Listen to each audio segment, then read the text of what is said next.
بحال الصغير بحال الكبير، لأن البقال خص تكون فيه الثقة، البقال كيتمثل بحال الإمام ديال الجامع.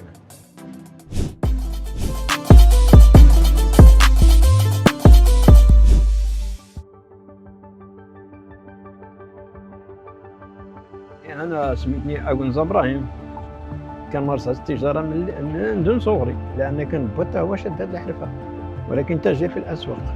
يلاه مليون ولا 2 ملايين كتقدك الشطروج، لأن ديك الساعة اش كيعرفوا الناس السكر والدقيق واتاي، كتبغي غير شوية د المعقول. كاين اللي كيجيب ليا السوايع كيخليهم ليا، كاين اللي كيعاود ليا الأسرار اللي ما يعاود حتى واحد شي واحد، وكاين اللي كيخلي عندي الفلوس على الأمانة ديال الناس كاينين ليا.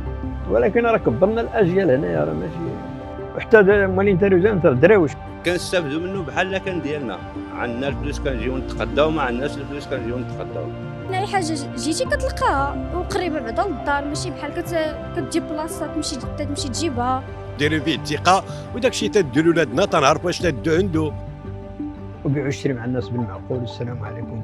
كنطلب منهم يصوتوا علينا ويشجعوني، الله يجازيهم بخير، راه ما يخسروا والو. صيفط الرقم ديال المشارك اللي بغيتي تصوت عليه الواتساب 07 07 77 87 78 وتبع نتائج مسابقة أحسن ملحنوت على الصفحة ديال أتقداو.